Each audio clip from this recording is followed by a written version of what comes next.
Salam semuanya, perkenalkan kami dari kelompok 5 pada hari ini akan membahas tentang mata kuliah ilmu sosial dasar tentang manusia sebagai makhluk sosial dan manusia sebagai makhluk individu.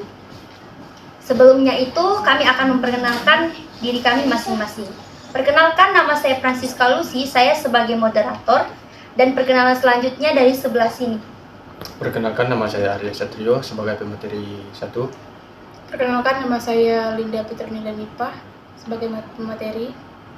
Perkenalkan, nama saya Antonia Juana sebagai pemateri 4. Perkenalkan, nama saya Dionisia Masanat Bayu sebagai pemateri 2.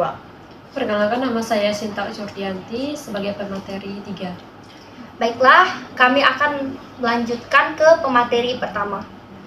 Baiklah, tentang pengertian manusia sebagai makhluk individu dan makhluk sosial. Manusia sebagai makhluk individu menurut Effendi 2010 dalam Purwantiasning 2017, individu merupakan penjabaran dari kata in dan divide yang dapat dimaknai sebagai kesatuan, tidak dapat dipisahkan dan tidak dapat dibagi-bagi sementara itu. Manusia sebagai makhluk sosial berasal dari kata Latin socius yang artinya bermasyarakat, yang dalam makna sempit adalah mendahulukan kepentingan bersama atau masyarakat. Manusia sebagai makhluk sosial dapat diartikan sebagai makhluk yang bersama dengan makhluk lain dan tidak dapat melakukan kegiatannya sendiri tanpa adanya keterlibatan orang lain. Pembahasan yang pertama, pengertian individu dan masyarakat. Dan yang kedua, ada pengertian masyarakat dan ciri-cirinya. Yang ketiga, perbedaan masyarakat kota dan desa. Yang keempat, bentuk interaksi sosial dan pelapisan sosial. Yang kelima, perbedaan stratifikasi sosial dan pelapisan masyarakat. Individu dan masyarakat. Manusia sebagai makhluk individu memiliki unsur jasmani dan rohani, unsur fisik dan fisikis, unsur raga dan jiwa. Seseorang individu adalah perpaduan antara faktor genotipe dan fenotipe. Faktor genotipe adalah faktor yang dibawa individu sejak lahir. Ia merupakan faktor keturunan dibawa individu sejak lahir. Masyarakat merupakan manusia yang hidup bersama.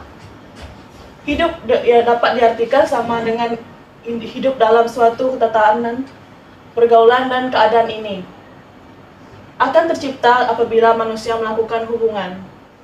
Max Iver dan Frege atau dalam Sarjono Sukanto 2006 mengatakan bahwa masyarakat adalah suatu sistem dari kebiasaan, tata cara, dari wewenang, dan kerjasama antara berbagai kelompok, penggolongan dan pengawasan tingkah laku serta kebiasaan-kebiasaan manusia.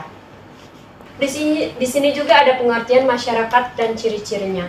Masyarakat merupakan sekelompok orang yang terjalin erat membentuk suatu sistem tradisi, konvensi atau hukum beserta aturan guna mencapai kehidupan yang kolektif. Ciri masyarakat menurut Sukanto 1986, ciri-ciri masyarakat sebagai berikut. Manusia yang hidup bersama, bercampur untuk waktu yang cukup lama, mereka merupakan suatu sistem hidup bersama. Masyarakat kota dan desa. Masyarakat kota seringkali ditandai dengan kehidupan yang ramai, wilayah yang luas, banyak penduduknya, hubungan yang tidak erat satu sama lain, dan mata pencarian penduduknya bermacam-macam. Masyarakat desa seringkali ditandai dengan kehidupan yang tenang, jauh dari hiku-piku, keramaian, penduduk ramah tamah, saling mengenal satu sama lain, mata pencarian penduduknya kebanyakan sebagai petani atau nelayan. Orang di desa mempunyai hubungan yang lebih erat dan mendalam antara sesama warganya. Interaksi sosial dan pelapisan sosial.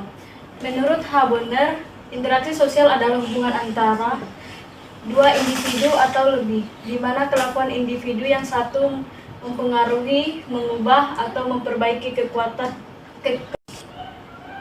Selanjutnya, stratifikasi sosial dan pelapisan masyarakat.